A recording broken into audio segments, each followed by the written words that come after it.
সুপ্রভাত। কেমন আছো তোমরা সবাই? আশা করি সবাই খুব খুব খুব ভালো আছো, আর আমরাও কিন্তু খুবই ভালো আছি। তো আমি ওদিকে গেছিলাম, কারণ কি তোজবাবুর বাবার সঙ্গে স্কুল গেল, আমি ওকে সাইকেলে বসিয়ে দিয়ে চলে আসলাম ঘরে। আর এখন তো ঘরে এসে কী কাজ চা করবো, তোজোর বাবার ব্রেকফাস্ট তৈরি করব, দেন দুপুরে রান্না করব। কারণ কি 10:30টায় জানো তো তোজবাবুকে আনতে যেতে হবে, ওই জন্য কাজগুলোকে খুব তাড়াতাড়ি করে ফেলতে হবে। আর ঘুম থেকে উঠেই আমি তো আগে বিছানাটা ক্লিন করি, কারণ বাসি বিছানা না গুছিয়ে কখনোই আমি তোজোকে বাইরে পাঠাই না। তো তোমার দাদা ভাই জানো আজকে কী করেছে, পুরো ঘরটা ঝাড় দিয়ে দিয়েছে। তো মোটামুটি এই তো কাজ কমপ্লিট হয়ে গেল। আর আমরা 4 দিন ধরে প্রায় নিরামিষ খাচ্ছি। আজ ঠিক করেছি একটা খুব সুন্দর নিরামিষ রেসিপি তোমাদের সঙ্গে শেয়ার করবো, তার জন্য কিন্তু আমার সঙ্গে থাকতে হবে। বন্ধুরা, তোমাদের কমেন্টগুলো আমার খুব খুব খুব ভালো লাগে। তোমরা যে আমাকে এত ভালোবাসো না, মানে সেটা না অনেক বড় পাওয়া, জানো তো। মানে যেগুলো হয়তো কাছের মানুষদের কাছ থেকে সচরাচর পাওয়া যায় না, কিন্তু এই ইউটিউব প্ল্যাটফর্মে এসে যেটা আমি পেয়েছি, সত্যি সেটা মানে ভবিষ্যতে কি পাবো বা কি আছে কপালে আমার দেখার দরকার নেই, জানারও দরকার নেই। বাট আমি এতটুকু অবধি যা পেয়েছি সেটা অনেক। আর বিশেষ করে আমার রান্নার ভিডিওগুলো, মানে আমি যে সব রান্নার ভিডিওগুলো আপলোড করি, তাতে অনেক দিদি ভাইয়েরা, অনেক বোনুরা আছে যারা, মানে অনেক ফ্রেন্ডরাও আছে, মানে এত ভালো ভালো কমেন্ট করো যে আমার না আরও মানে রান্নার প্রতি উৎসাহ আরও বেড়ে যায়। অনেক দিদি ভাইরা আছে, বনু তুমি একদম পাক্কা রাঁধুনি, পাক্কা গিন্নি, তুমি খুব ভালো রান্না করো। হ্যাঁ, মানে দেখেই জিভে জল চলে আসে, খেতে ইচ্ছা করে। এটা না ভীষণ বড় পাওয়া, জানো তো। আমি সত্যি কথা বিয়ের আগে চাটুকো করতে পারতাম না, সবটাই শিখেছি আমার বরের জন্য, কারণ আমার বর ভীষণ ফুড লাভার। ও এত খেতে ভালোবাসে যে আমাকে রান্না শিখতে হয়েছে। তো অনেক সেই সব দিদিভাই আর বোনুদের জন্য আমার অনেক অনেক অনেক ভালোবাসা অন্তর থেকে। আর তোমরা এরকমভাবে আমার পাশে থেকো, সঙ্গে থেকো। আর যদি সম্ভব হয় আমার বাড়িতে চলে এসো, আমি এরকম সুন্দর সুন্দর রান্না করে তোমাদেরকে খাওয়াবো। তো চলো, এখন আজকে নিরামিষ রান্না হবে। তো কী কী রান্না হবে? আর জানো তো বন্ধুরা, সকালবেলা কষ্ট হয় দেখে দেখো আমি রাতেই সমস্ত বাসন টাসন মেজে বুট করে দিয়েছি। আর গ্যাস ওভেন পুরো ক্লিন আছে, আর দুধটা একদম বরফ হয়ে আছে, যে কারণে আমি দুধটা জলের মধ্যে চুবিয়ে রেখেছি। ওটা একদম নর্মাল হয়ে গেলে চা হবে, আর তারপরে রুটি, তরকারি, ডট ডট ডট ডট অনেক কিছু হবে। আমার হাতের বানানো বড়ি দিয়ে আজ বানাবো নারকেলের দুধ দিয়ে শুক্তো। তো তার জন্য আমার লাগবে আদা, রাঁধুনি, একটু চারমগজ, পোস্ত আর কাঁচা লঙ্কা। আর কি লাগবে সেটাও বলছি।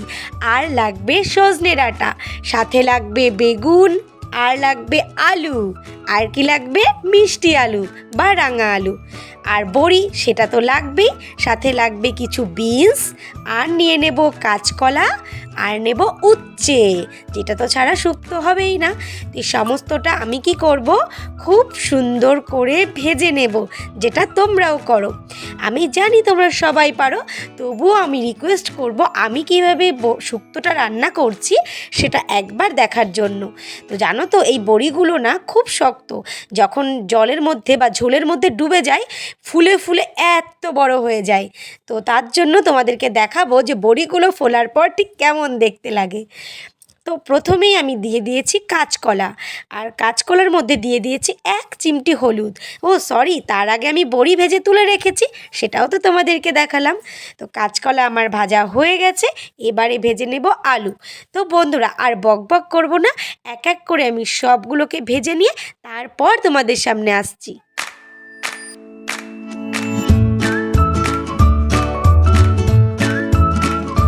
হাই বন্ধুরা, তো এখন আমি বানাচ্ছি শুক্তো। তোমাদের সঙ্গে তো আমি বলেছি পুরো রেসিপিটা শেয়ার করবো, তোমরা কিন্তু আমার সঙ্গে থাকবে। আর ধৈর্য হারিয়ে একটু দেখবে না, স্কিপ করে তো দেখবেই না, তাহলে বুঝতেই পারবে না। তো জানো তো বন্ধুরা, ছোটো থেকে আমি শুক্তো খাই না। কী কারণে? এই শুক্তোটা না এই সাদা সাদা হয় বলে আমার ঠিক ভালো লাগে না। ওই কারণে আমি একটু কিন্তু হলুদ দিই শুক্তোতে, মানে একটু নাম মাত্র, যাতে একেবারে সাদা ভ্যাটকা টাইপের না হয়। আদারওয়াইজ যা যা দেয় শুক্তোতে আমি কিন্তু সব কিছুই দিই। আর আমি যখন রান্না করি তখন আমি তোমাদের সঙ্গে বেসিক্যালি দেখবি কথা বলি না। কেন বলো তো? তার কারণ রান্না করলে এই যে রান্নার একটা আওয়াজ হয়, এটা তো আছেই, সাথে একদম রাস্তার পাশে, তো রাস্তা দিয়ে গাড়ি ঘোড়া যায় সেটাও আছে। তারপরে একটু মাথার ওপর দিয়ে প্লেনগুলো ফ্লাই করে, ল্যান্ডিং করে। তো আর ল্যান্ডিং করলে যতটা না আওয়াজ হয়, ফ্লাই করলে তার থেকে অনেক বেশি আওয়াজ হয়। তো এই আওয়াজের কারণে না তোমরা ঠিকঠাক শুনতেও পারবে না। ওই কারণে আমি রান্নাঘর বসে সেরকম কথা বলি না, শুধুমাত্র ভয়েস দিই। মানে রান্না হয়ে গেলে দেখে তো কেমন আওয়াজ হচ্ছে।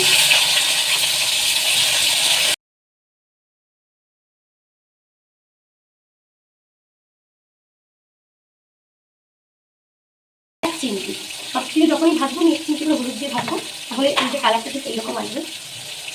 এবার আলু আর কলাটা ভাজা হয়ে গেছে, বড়িটাও ভাজা হয়ে গেছে।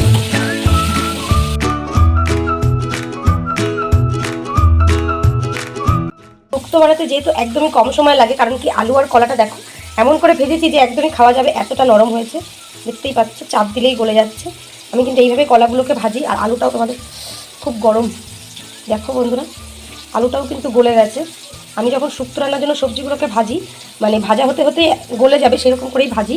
এই জন্য আমি বড়িগুলো তো গলতে চাই না, তাই আমি বড়িগুলোকে এই দুধের মধ্যে ভিজিয়ে রাখবো। কেলক্সের মতো, এটাতে ধরছে না,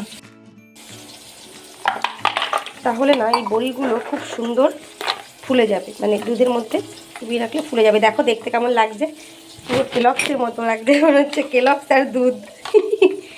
তবে একদমই কেলক্স নয়, এগুলো হচ্ছে বড়ি। তো শুক্তোটা তো ঝটপট হয়ে যাবে, বড়িগুলো আর গলতে চাইবে না, শক্তই থেকে যাবে। তো আমি এখানে দুধের মধ্যে ভিজতে দিয়েছি, এটা ভিজতে থাকুক। চলো উচ্ছেটা দেখি কি হয়েছে।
কড়াইতে রাঙা আলু বসিয়ে দিয়ে আমি নিচে বসে পড়েছি মশলা করার জন্য।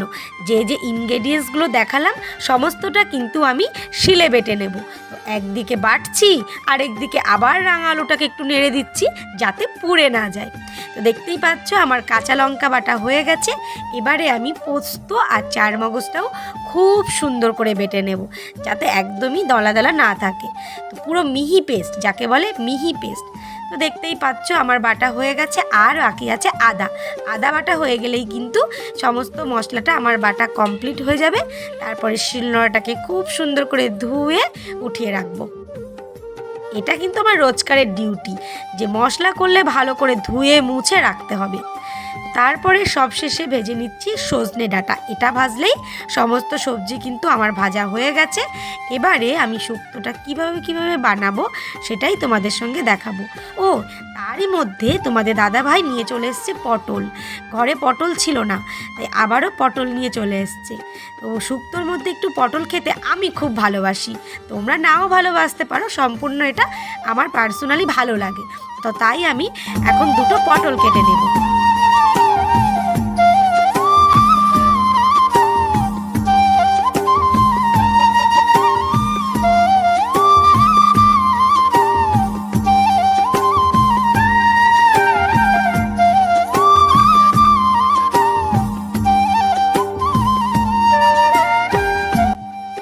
বন্ধুরা আমার এখানে পটল কাটা হয়ে গেছে। দুটো পটল কাটবো বলে 4টে পটল কেটে নিয়েছি, কেননা পটল আমার খুব ফেভারিট। এবারে পটল ভাজার জন্য কড়াইতে তেল বসিয়ে দিয়েছি, পটলগুলোকেও তেলে ছেড়ে দিয়েছি। তো তোমরা দেখতেই পাচ্ছ পটলগুলোকে কিন্তু খুব সুন্দর কড়া করে ভেজে নিয়েছি। চলো এবার শুক্তো করে ফেলি। তার জন্য তেলে প্রথমে শুকনো লঙ্কা আর রাঁধুনি ফোড়ন দিয়ে দিলাম। তারপরে দিয়ে দিলাম আদা, পোস্ত আর রাঁধুনি বাটার পেস্টটা। তো দিয়ে একটু লবণ দিয়ে দিলাম। তো ওটা খুব ভালো করে কষিয়ে নেব। আর ওটা কষতে থাকবে ততক্ষণে আমি নারকেলটাকে কুড়িয়ে নেব। তোমাদেরকে তো প্রথমেই বললাম আজকে আমি শুক্তোটা করব নারকেলের দুধ দিয়ে, তার জন্য তো আমার নারকেল লাগবেই।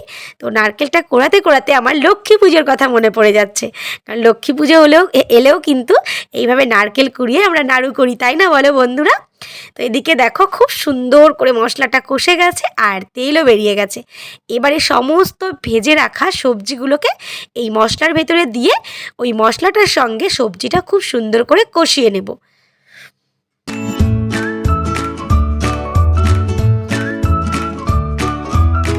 দেখতেই পাচ্ছ সমস্ত সবজির গায়ে মশলাটা খুব ভালোভাবে লেগে গেছে।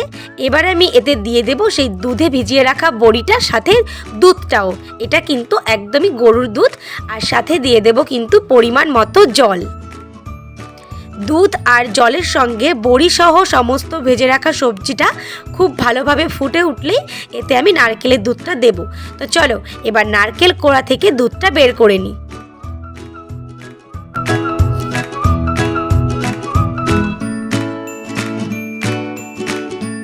দেখতেই পাচ্ছ নারকেল থেকে আমি কিন্তু নারকেলের দুধটা বের করে নিয়েছি।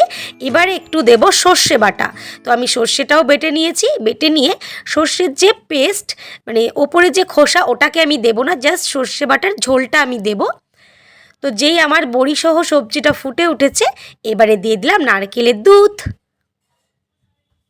তো দিয়ে আমি এখানে ঘিও দিয়ে দিয়েছি বন্ধুরা, দেখতে পাচ্ছ। কিন্তু ঘিটা না আমি তোমাদের সঙ্গে শেয়ার করতে পারিনি। তো আমার শুক্তো কিন্তু অলমোস্ট রেডি হয়ে গেছে। তো এভাবে শুক্তো করে দেখতে পারো, অনেক বেশি টেস্টি লাগে। আর যারা খাও না তারাও চেটেপুটে খাবে। ডেকোরেশনের জন্য বা সুন্দর দেখতে লাগার জন্য ওপর থেকে একটু নারকেল কোড়া ছড়িয়ে দিলাম। তো আজ আমাদের দুপুরের মেনু কিন্তু শুক্তো, আর সাথে আছে সয়াবিন। তো চলো এবার তোজবাবুকে স্কুল থেকে নিয়ে আসি। হাই বন্ধুরা, তো রান্নাবান্না সেরকম কিছুই হয়নি, শুধু শুক্তো করেছি। আর এখনও সয়াবিনটা যে ভাজার আলু, মানে সয়াবিনটা ভাজা আর আলুটা ভাজা করে রেখে দিয়েছি। এদিকে ঘড়ির কাঁটা তো বলছে 10:40। তা আমি দেখতে পাচ্ছি চুড়িদার পরে একদম রেডি হয়ে গেছে। এখন কোথায় যাব তোমরা তো বুঝতে পেরেই গেছো। এখন যাবো তোজবাবুকে স্কুলে আনতে, স্কুল থেকে আনতে। জানো তো বন্ধুরা, আজকে ওর ইংলিশ ক্লাস টেস্ট। আগের দিন তোমাদেরকে দেখিয়েছিলাম না বাংলা ক্লাস টেস্ট ছিল, তো সেটাতে তো তোজবাবু ভালোই মার্কস পেয়েছে। এবার আজকে ইংলিশ কী করবে, তো চলো স্কুলে নিয়ে যাই। তারপর স্কুল থেকে ফিরে এসে তোমাদেরকে দেখাবো তোজবাবুর রেজাল্টটা। চলো।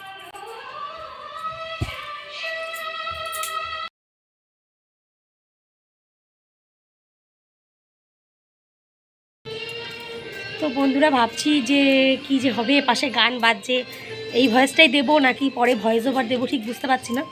তো যাই হোক, তোজবাবুকে স্কুল থেকে নিয়ে এসে তো তোমাদেরকে ওর ইংলিশ রেজাল্টটাও দেখালাম। ছোট মানুষ যে বুঝে বুঝে লিখেছে এই অনেক, তাই না? তো আসো বাবা। এরপর স্কুল থেকে এসে ওকে আমি ভাত মেখে দিয়েছি, ও খেয়ে নিয়েছিল শুক্তো দিয়ে। আর দেখো এখন বউ সেজেছে, বাবাটা আমার মা হয়ে গেছে।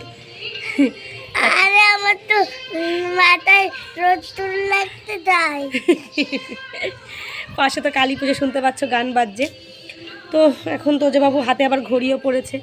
আমি এসছি ছাদে, তোমরা তো ব্যাকগ্রাউন্ড থেকে বুঝতেই পারছো। হয় দেখো জামা কাপড়ের বালতি, এক বালতি জামা কাপড় নিয়ে ছাদে চলে এসেছি। জামা কাপড়গুলো এখন মেলবো, তারপরে গিয়ে স্নান পুজো আছে, তাই না বাবা? তারপর বিকালে আবার তোজবাবুর কোচিং ক্লাস আছে। তো চলো চটপট জামা কাপড়গুলো মেলে নিই, আবার পরে কথা বলছি।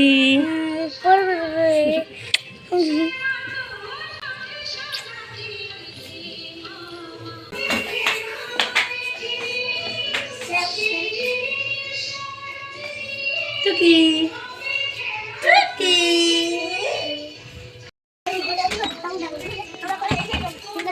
চলো তুমি চলো, তুমি স্নান করে দেখো, পরে স্নান করে চলো চলো তাড়াতাড়ি তাড়াতাড়ি চলো, তাড়াতাড়ি চলো।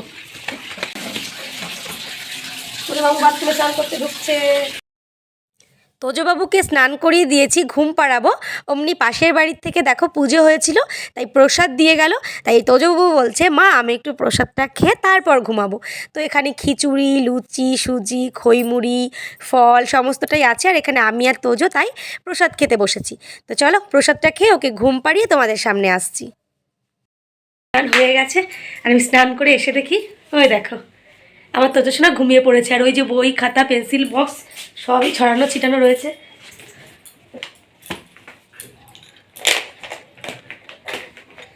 তো ওকে আমি প্রত্যেক দিনই মানে স্কুল থেকে ফেরে স্নান করে খাই, খেয়ে ওকে বলতে হয় না, নিজেই লেখাপড়া নিয়ে বসে পড়ে। তো তারপরে গিয়ে লেখাপড়া কমপ্লিট হতে হতেই কোনো দিন কমপ্লিট করে ঘুমায়, কোনো দিন আবার আনকমপ্লিট রেখে ঘুমিয়ে পড়ে। মানে এত ঘুম এসে যায়, সেই সকাল 6 ওঠে কি না, সকাল 6টারও আগে ওঠে। কারণ কি 6:30 7টার মধ্যে স্কুল যেতেই হবে, তাই না? তো এখন ঘুমাক, আমি পুজো করে নেব। কারণ কি 2টো বাজতে চললো, এরপরে জল চলে যাবে। তো তার আগে তোজবাবুর স্কুলের খাতা রেখে দিই।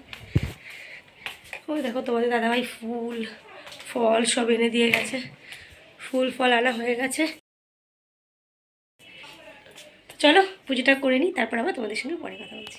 গুড ইভিনিং বন্ধুরা, এখন বাজে সন্ধ্যা 6টা। রোজকারের মতো আমি তোজবাবুকে নিয়ে চলে যাচ্ছি কোচিংয়ে পড়াতে। আর আজ তোজবাবুর মুখটা ভীষণ ভারী হয়ে আছে, কারণ কি ও অটোতে করে যেতে চেয়েছিল আর আমি ওকে হাঁটিয়ে হাঁটিয়ে নিয়ে যাচ্ছি সেই জন্য। তো চলো বন্ধুরা, ওখানে গিয়ে তো সেরকম কিছু শেয়ার করতে পারবো না, ফিরে এসে ঘরে এসে কথা বলছি। হে বন্ধুগণ, তো ফাইনালি আমরা ঘরে চলে এসেছি। আমরা নয়, আমি। কারণ কি তোজবাবু ঘরে ঢুকেই ওর মিমির ঘরে চলে গেছে।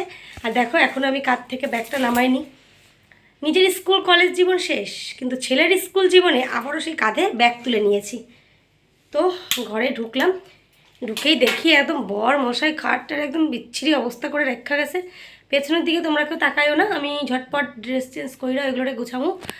তো কারণ ওর আগে আমি বেরোই, তারপরে ও দেন চেম্বার যাই, তো এই কারণে এরকম করে রাখে। তো বন্ধুগণ চলে এসেছি, আর এবারে কী করবো, ভিডিওটা শেষ করব। তার আগে ব্যাগটা রাখি। দাঁড়াও, অ্যাকচুয়ালি যাওয়ার সময় আমার এত তাড়াহুড়ো থাকে না, মানে ওকে নিয়ে কোচিং যাওয়ার সময় এত তাড়াহুড়ো থাকে, যে কারণে আমি তোমাদের সঙ্গে যাওয়ার সময় তোমাদের সামনে আমি আসতে পারি না। তো গেছি 6টার সময় আজকে, আর আজকে এসছি দেখো কটায়, দেখতে পাচ্ছ 9:30। এখন বাজে 9:30। তো বন্ধুগণ, আজকে আর কিছুই তোমাদের সঙ্গে শেয়ার করব না। আজকের ভিডিওটা আমি এই পর্যন্তই রাখবো। তোমাদের যদি ভিডিওটা ভালো লেগে থাকে তাহলে কমেন্ট করো, লাইক করো। জানি ভিডিওটা খুব একটা ভালো করতে পারিনি, তো কি আর দেখাবো বলো, হাউস ওয়াইফ। তো আমাদের কাজই হচ্ছে ডেলি কি করে আমরা কাটাচ্ছি সেটাই আমরা শেয়ার করব। ডেলি ব্লগ হলে তো এটাই, তাই না? চলো বন্ধুরা, আজকের ভিডিওটা এখানেই শেষ করছি। ওদিকে ছেলে এসে গেছে, দুমদাম দরজা আস করছে। তো তোমাদের সঙ্গে দেখা হবে আগামীকাল অন্য ব্লগে। ততক্ষণ ভালো থেকো, সুস্থ থেকো, আমার সঙ্গে থেকো। শুভরাত্রি। আসছি।